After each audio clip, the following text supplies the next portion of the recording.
information on today's topic and more, check out thecheerdoc.com. Ready? 5, 6, 7, 8.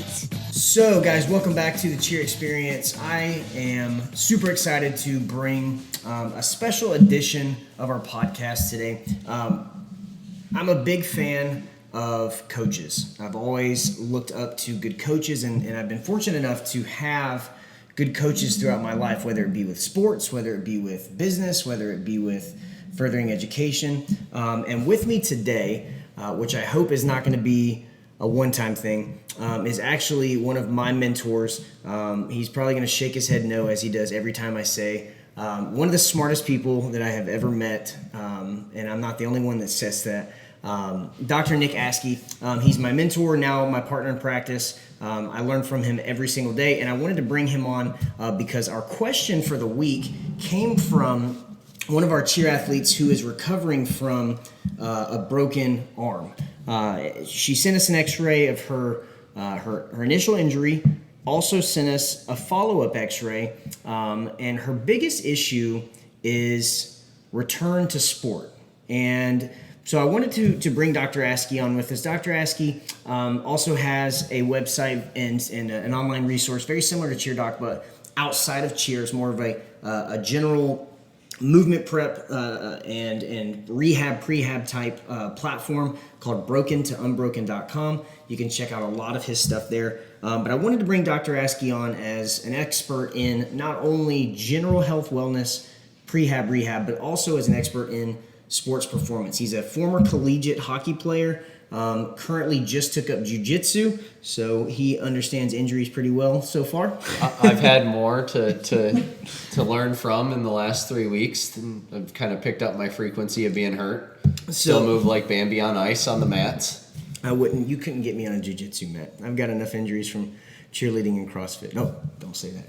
No CrossFit injuries. So I wanted to bring Dr. Askey on to talk about, just in general, what a broken bone is, what happens in the body once it heals, what we can expect, what changes we can expect, and then how to break through some of these plateaus when it comes to injuries and getting back into sport. So that's a little introduction. Do you want to intro? Let's talk about when a bone actually breaks. Let's talk about that mechanism. So there's a couple different kinds of fracture. I hear a bunch of people say, well, it wasn't broken, it was just fractured. I'm like, well, it's the same thing. Mm-hmm. A bone break and a fracture are the same thing, just like a sprain and a strain and a tear are the same thing. It's just the aggressiveness of the language. You've got your textbook stress fractures, which can sometimes show up on an x-ray. Mm-hmm.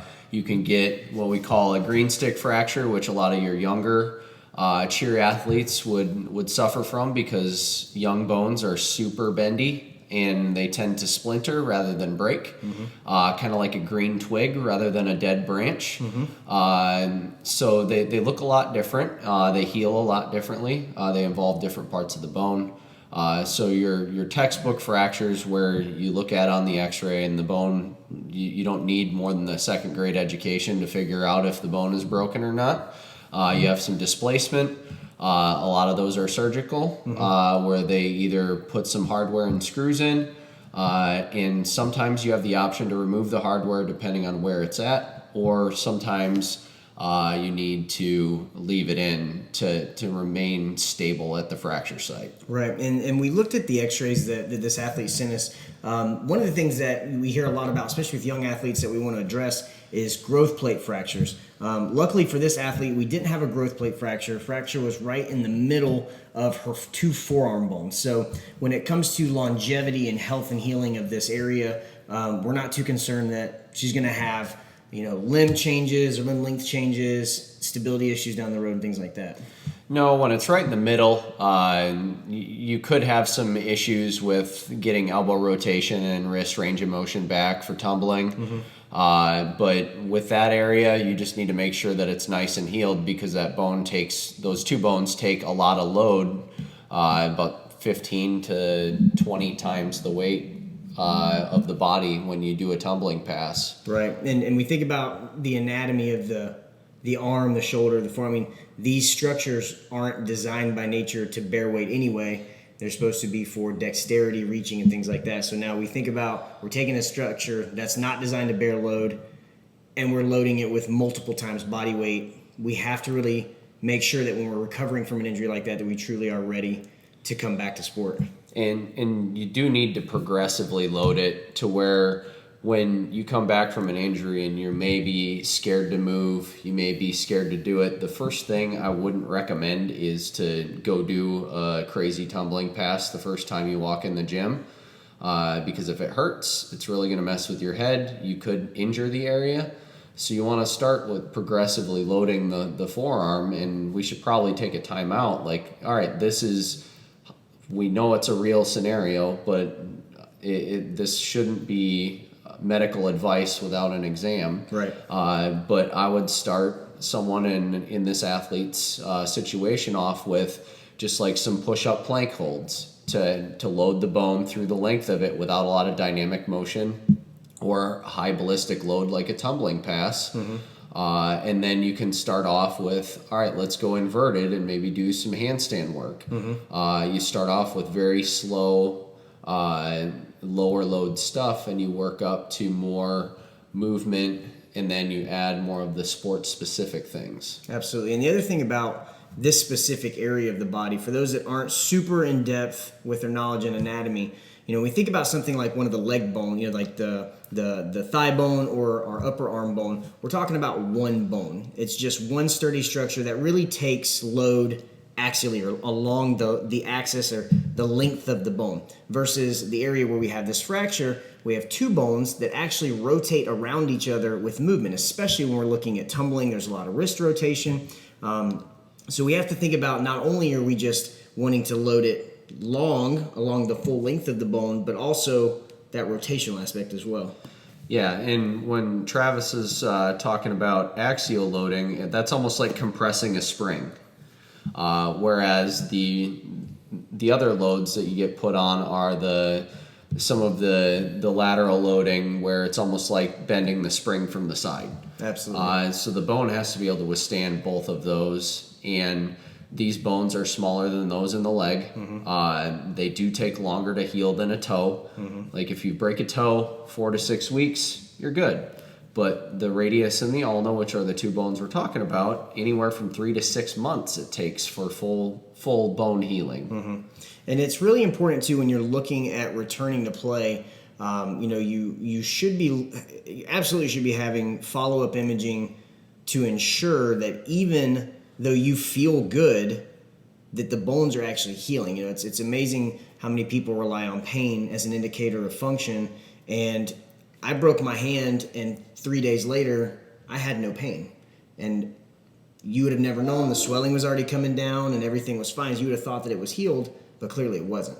And you may feel good, but a lot of the daily tasks you do, just when you're not at the gym, when you're not training, you're hanging on to grocery bags or purses or book bags, and it's all tugging on that bone. Mm-hmm. It's not compressing that bone. Mm-hmm. So if you've been in a cast, or you've been out of activities, out of athletics, very rarely do we put a lot of compression into the bone. Right. So you may feel good just because you haven't done that activity. So that's why it's important to start off slow, and then you can mentally celebrate those small victories and gain confidence that, hey, there is a light at the end of the tunnel. I can come back from this.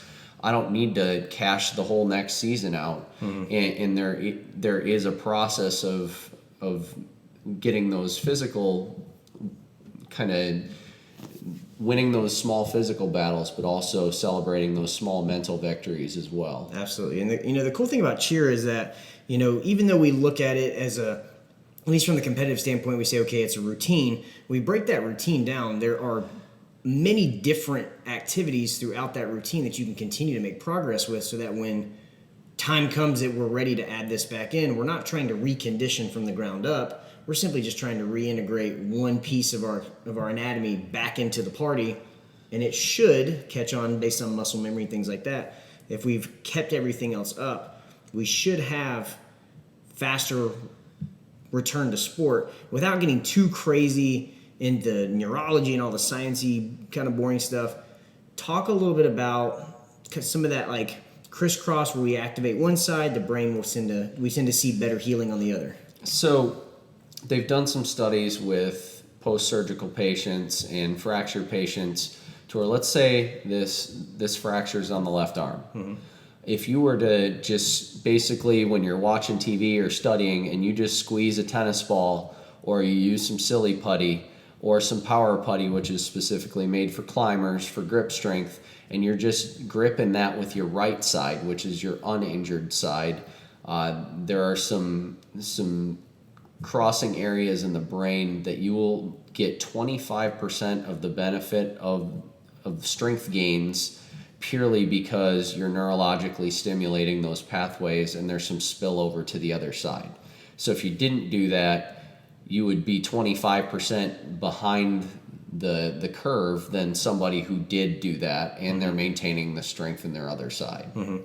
And along with what Dr. Askey's saying about activating the other side, getting some of that crisscross stimulation, so to say, that brain-body talking, we also have seen data about further up or down a kinetic chain and stimulating that, helping with healing at the injured site, maybe a little further away. Yeah, just like if you have a shoulder injury and you work grip, that'll turn on the rotator cuff. It'll help with stability. So a lot of these things, you just have to pick what you can do that isn't outlawed by your doctor, so to speak, right, and do what you can, because it's good for you physically. It's also good for you mentally, going, all right, I'm not just sitting on the couch eating chips, and then I have a ton of weight to lose when I get back if you're someone who needs to be light for competition. So it just keeps your head in the game, and you keep that kind of competitive, hardworking edge. So it's not good to just sit around and do nothing? No. Oh, okay. So when a bone is healing, let's talk about if we could do the bone healing for dummies. What kind of things do we expect out of a fractured bone if it heals properly? Are we expecting it to be weaker? Are we expecting it to be stronger? Expecting it to be the same? What can we expect? So when you have a bone that heals, especially along a long bone, like the ones that we think of with the thigh or the upper arm or even the forearm bones, it's going to heal with what we call a bony callus. So the x-ray before in a normal healthy bone, it's just going to look like a straight bone, like a broomstick. Whereas if you x-ray the healed fracture, it's almost going to look like someone wrapped a knob of athletic tape on the broomstick. And that's the bony callus, which is actually in a lot of areas stronger than the site was before, just because the patch is stronger than the initial area. And we've got more like material that's laid down, so it's like it's dense. It's dense, yeah. Okay, perfect. So one of the question that our athletes sent us that we really want to touch on, because it's not just with fractures, but also with just any injury in general, and that can be from cheerleading. It can be like in your experience with hockey, and I know you work with a lot of gymnasts as well. But that mental block, there's a lot that goes in to changing the mentality after an injury. I know you've had injuries before. I know I have as well. And I know our patients that we treat on a regular basis, that's one of the biggest things that we see is they're physically ready to go, but that thing in between your ears holds you back. So what are some things that we can suggest to athletes that you've suggested to patients with regards to reintroducing, kind of breaking through those barriers? So we'll use a simpler example like running, because I'm not up on all the cheer terminology, and I would sound like an idiot if I tried to go, all right, when you jump and you do this thing. But let's say we have an athlete that's been out for 6 months and they haven't been able to run. Whenever they go run, their knee hurts for like 3 days, and that mentally takes them down, and they're like, all right, this is never getting better.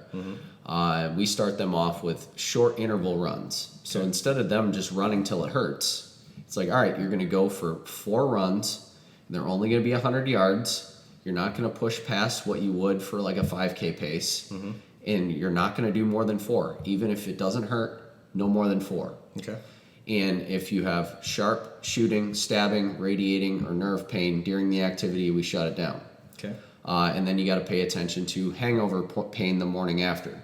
Like if you have a ton of pain getting up, you don't blame what you dreamt about. You got to look at what you did the day before. Nightmares.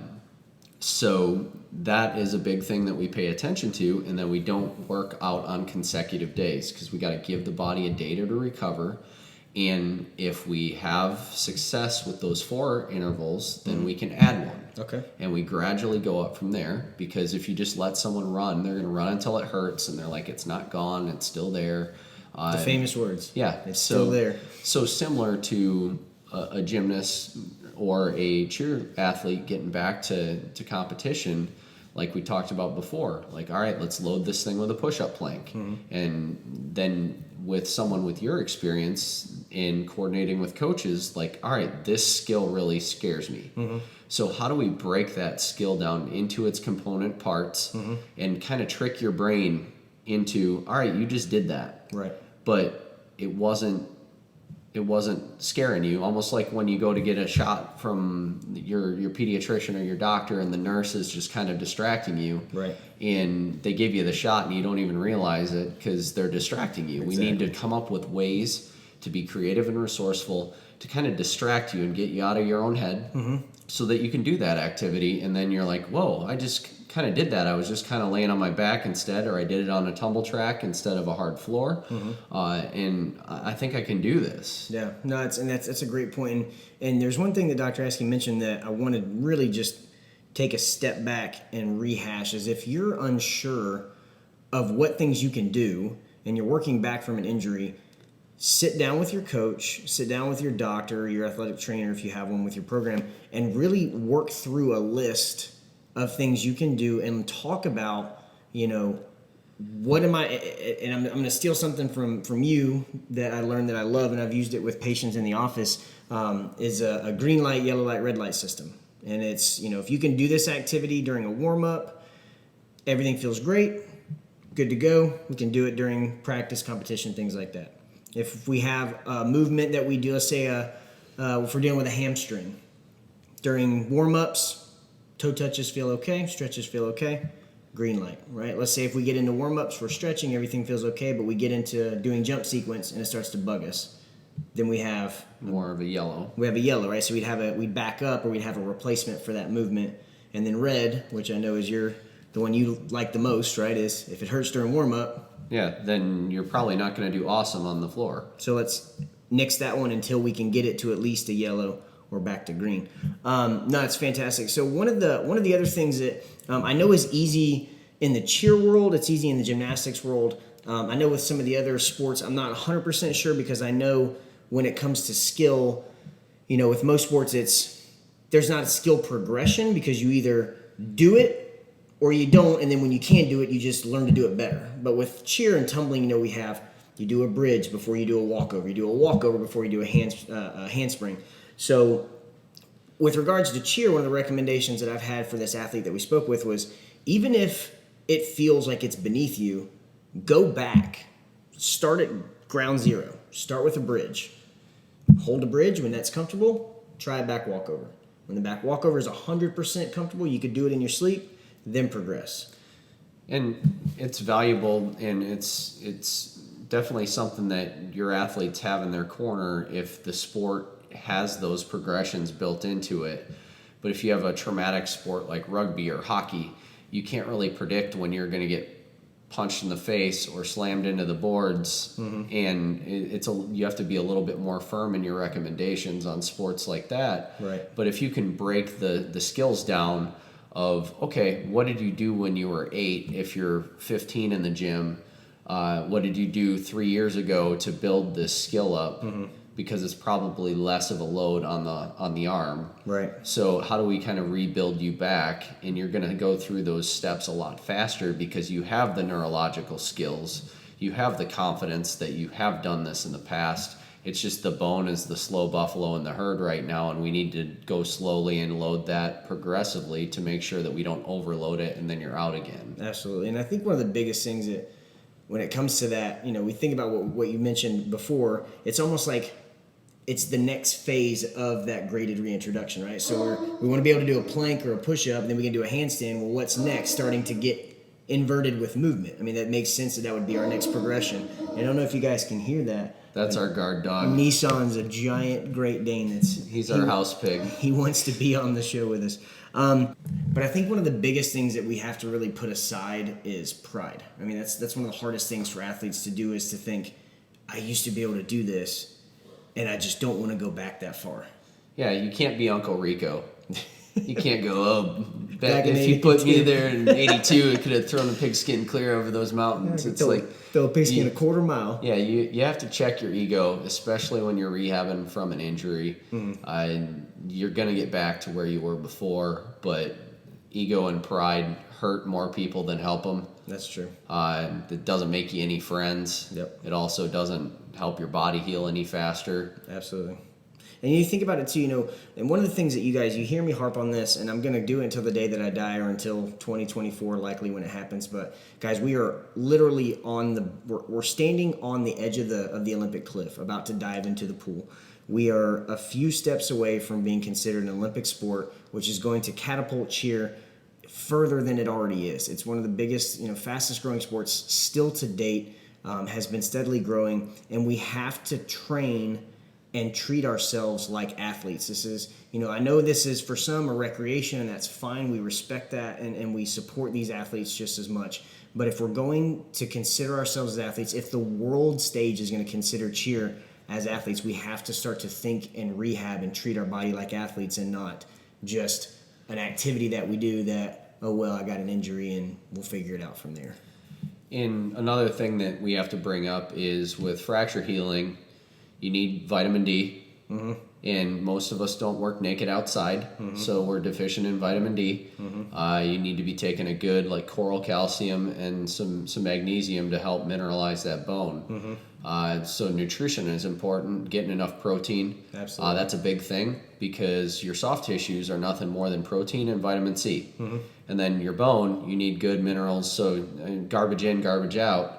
You can't expect a fracture to heal if you're eating a bunch of garbage with no protein in it, and you're not getting any good mineral and vitamin content to help that bone heal. It's funny you say that. Last podcast is exactly what we talked about. I'm glad you brought that back up. All right, guys. So I want to thank Dr. Askey for coming in and joining us today. I'm fortunate enough to get to work with this guy almost every day and learn from him, and so it's an honor to have him on. Hopefully, we're going to have him on in the future to discuss some more of these specific injury types. Also, his knowledge base goes far beyond things that we talked about today, and other sports and things that can kind of overlap. But if you're a parent and you're listening, or if you have, let's say if you're an athlete and you have a sibling, or if you're a coach and you have kids that do other sports, definitely check out Dr. Askey's stuff on brokentounbroken.com. We'll have a link in the description of our page.